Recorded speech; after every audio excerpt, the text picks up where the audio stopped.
This series presents information based in part on theory and conjecture. The producer's purpose is to suggest some possible explanations, but not necessarily the only ones, to the mysteries we will examine.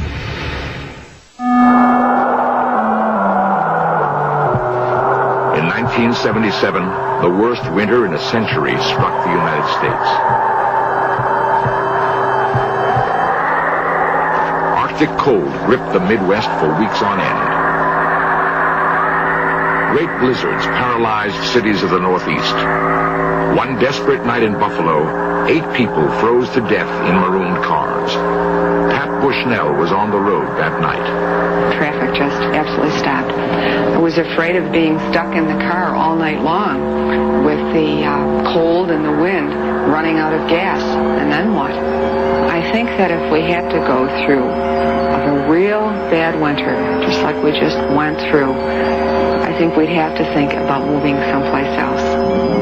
Move where? The brutal Buffalo winter might become common all over the United States. Climate experts believe the next ice age is on its way. According to recent evidence, it could come sooner than anyone had expected.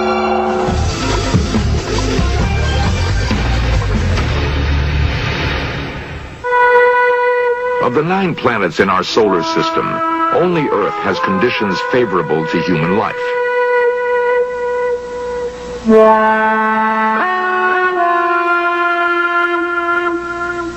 Our existence depends on a delicate balance of climate. Despite our modern technology, we are vulnerable to the whims of weather and environment. Blanketing large areas of the Earth's surface, great storms are among nature's most frightening events.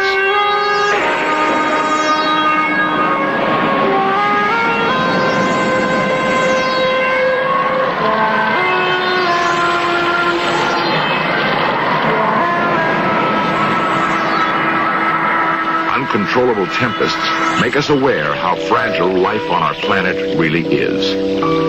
The comfortable cycle of spring sowing, summer growth, and fall harvest is, in terms of long history, abnormal. Only in the last 10,000 years has Earth enjoyed continuing warmth. Because of this, our population has exploded to 5 billion people.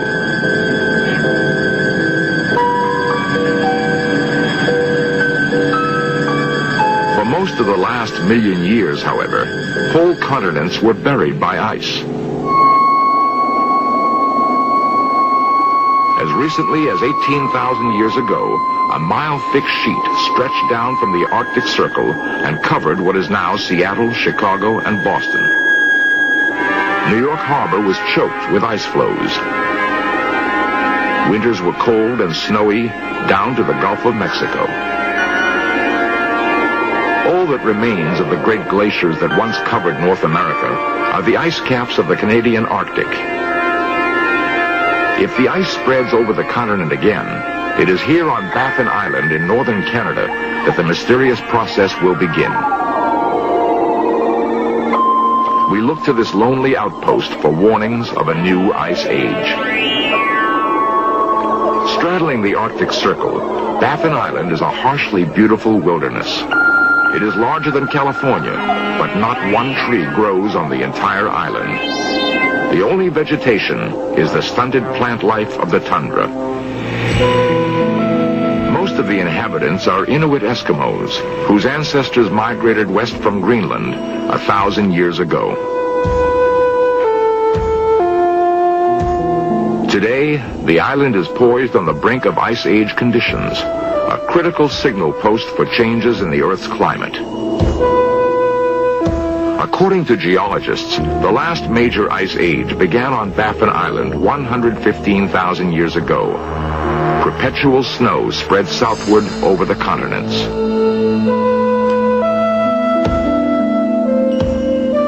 The weight of many years of snow compressed into ice. The ice grew thicker until it covered Canada, the northern United States, and Europe to a depth of 2 miles. For 100,000 years, the ice remained over large areas of the continents. Then, it retreated to the Arctic. And for the last 10,000 years, we have flourished in a warm interglacial period.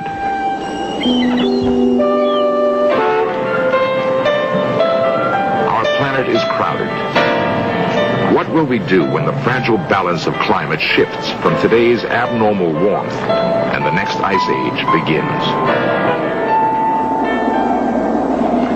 One of the questions that I'm frequently asked is, when will this present warm interval end? And the best answer to that probably is that it has in fact already ended, and it ended 3,000 years ago right here on Baffin Island. Dr. Gifford Miller is a glaciologist from the University of Colorado. He's been studying the climate and glaciers of Baffin Island for the past 6 years. For the last 3,000 years, the summer temperatures have been getting colder, and the amount of precipitation, and rainfall and snowfall has decreased, so that the conditions have been drier and colder. And at the same time, the glaciers have expanded.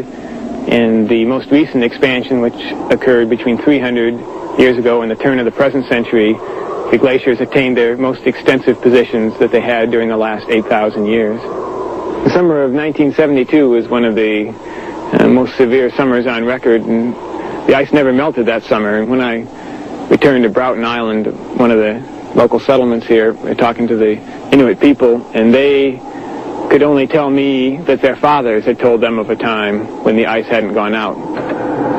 This once-in-a-lifetime summer ice has surprised old-time Arctic residents. Ernie Sieber is superintendent of Baffin Island National Park and has lived in the Arctic for over 20 years.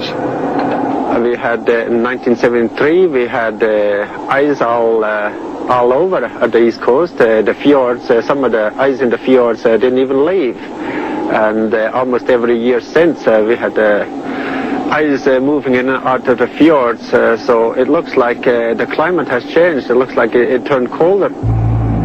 Since concern for our weather has increased, the park wardens now take daily records of temperatures, wind, and solar radiation. Weather data from stations all over the Arctic is collected and fed into central computers. Balloons are launched every day to monitor the winds and temperatures at high altitudes.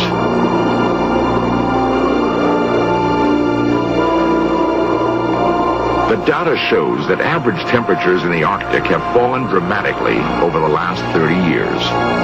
In most locations, the drop has been about 2 degrees centigrade. At that rate, the descent to ice age temperatures could take less than 200 years. It is not only the lonely Arctic that has cooled. The whole northern hemisphere is growing steadily colder. There is little doubt that someday the ice will return. At least 8 times in the past million years, it has advanced and retreated with clockwork regularity. If we are unprepared for the next advance, the result could be hunger and death on a scale unprecedented in all of history. What scientists are telling us now is that the threat of an ice age is not as remote as they once thought. During the lifetime of our grandchildren, Arctic cold and perpetual snow could turn most of the inhabitable portions of our planet into a polar desert.